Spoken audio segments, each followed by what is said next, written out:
अजीमुद्दीन शहाबुद्दीन मुल्ला, सेवक, Anglo Urdu high school junior college Barshi, राहणार कसबा पेठ, मुल्ला गल्ली, बार्शी, तालुका बार्शी, जिल्हा सोलापूर.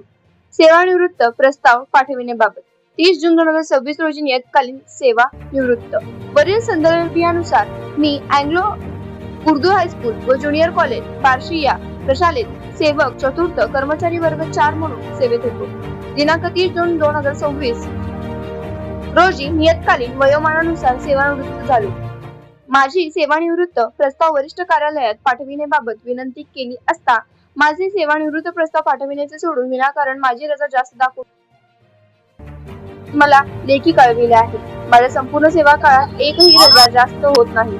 मी जे काही रजा घेतलो ते अर्जित रजा, वैद्यकीय रजा, अर्धवेतनी रजा, परावर्तित रजा शासनाच्या नियमाप्रमाणे खर्ची टाकल्यास माझी रजा शिल्लक किंवा बरोबर होतात. पण मुख्याध्यापकाने तसे न करता द्वेषापोटी जाणून बुजून जास्त एक्सेस रजा दाखविल्या आहेत. याबाबत मी त्यांना समज प्रशालेत माझी रजा, वैद्यकीय रजा मांडून व माझे मागील काळातील हजेरी पत्रकारावर 30-40 सह्या असताना मी त्या ठिकाणी हजर असताना रजा मांडल्या असे निदर्शनास आणून दिल्या असताना त्यांनी मला सर्व काही बरोबर आहे, तुम्हाला पैसे भरावे लागेल असे धमकावले.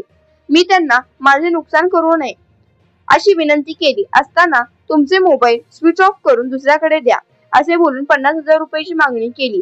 मी म्हणालो माझ्याकडे पैसे नाही, माझ्याकडून पैसे देणे होत नाही असे बोलले असताना मी अजीमुद्दीन शहाबुद्दीन मुल्ला, अँग्लो उर्दू हायस्कूल बार्शी येथे मी सेवक म्हणून 7/9/90 ला लागलो. पुन्हा वयोमानानुसार मी सेवानिवृत्त झालो 30/6/2026 रोजी. तर सेवानिवृत्तीचा प्रस्ताव पाठवण्यासाठी आरवणूक करून मानसिक व आर्थिक छळ करणाऱ्या Anglo high school junior college Barshi चे मुख्याध्यापक काळजी यांचे मुख्याध्यापक पदाची मान्यता रद्द होऊन दंडात्मक कारवाई होऊन माझी सेवानिवृत्तीचे प्रकरण वर पाठवावे, मला सेवानिवृत्ती मिळावी ही मागणी पूर्ण होता. तोपर्यंत तुम्ही आंदोलन सुरू ठेवणार आहे. आता दुसरा दिवस आहे आंदोलन, दुसरा दिवस आहे.